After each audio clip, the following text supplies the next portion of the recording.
my first exposure to any kind of hip hop dance was in like 1984. There used to be a street performer in Glasgow city centre called Robbie the Robot.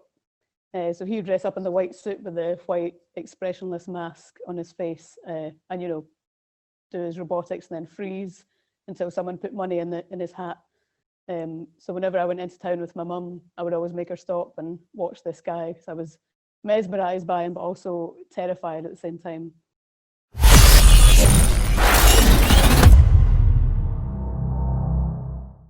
So you've been breaking for over 20 years now, and when you first started, who were some of your early influences?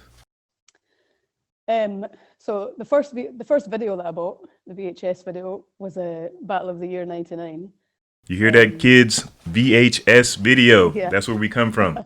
I've still got the tapes, but not the player anymore. There you go. I really liked Suicidal Lifestyle from that video and Gombe. They were my favourites on that video. And then the next video that I got was a Storm Volume 1.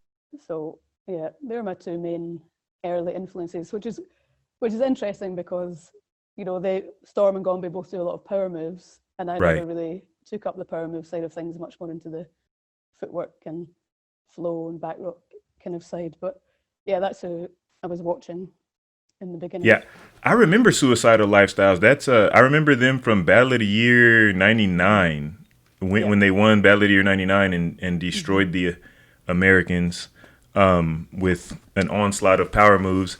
But well, that's cool. And where are they from? They're not from. First place and the winner is a Battle of the Year 1999, 2000 Lifestyle from Hungary! They're Scotland, right? Hungary. Oh, okay, yeah, Hungarians. Okay, cool. No doubt. So with that being with Suicidal Lifestyle being your like an early influence, and then Storm as well. Were you more into the power initially, or were you more into the footwork? Well, that was near the beginning of when I started breaking, so everything was just amazing, and I didn't know how Yeah. to do any of it. So I would just watch, be like, what's happening? I don't know what's going on, but I like it. I want to know Right. how to do it. And my video player had a slow motion button on it, so I used to watch the section at the end of Storm's video where he did more footwork and the pretzel stuff. I would watch all that in slow motion and try and figure it out. And that feeling has stayed with me, and that's always an ambition of mine, that I want other breakers to watch my breaking and be like, "Oh, I like it, but I don't really know what you're doing." It's Yeah. kind of intricate, confusing moves. That's what I'm going for. Ah, yes, yes, yes. Cool. And so like you're more of like the footwork techs, right? Where you're just like Yeah. the small little moves. I think like I used to see a lot of that like more on the East Coast here. Like the more intricate like styles where you just really got to pay attention to see what's really going on. You think you see one thing, but really it's another. Yeah, no doubt. That's dope. Yeah, Do you still compete, or is that chapter closed for you? No, I still compete. Not as often as I used to. Um, but I like small events. There you go. Uh, That's funny that you say that because I'm the same way. Like I don't really I compete still, but it's funny because I had stopped breaking for a long time, and then I got back into it about 2 years ago, pretty heavy. And then this year was supposed to be like my tour. I was gonna go. I was like, I'm gonna go here, I'm gonna go there, yeah. and I went nowhere. And because of course the pandemic. But me, I'm the same way. The mid-size to small jams are more like what I like. Yeah. Less politics, good music. I'm there. You know what I'm saying? So Yeah. dope, dope, dope. So how do you feel about this generation of b-boys and b-girls and what it's evolved into? I think. Oh, I don't know. I've not really thought about that too much. I think maybe people are becoming more all-rounders at the moment. So people are doing a bit of power, a bit of freezes, tricks, footwork, everything. I think it's less, I like this side of things or I like that side of things. But I think that maybe the style versus power isn't at such a big debate anymore. No doubt.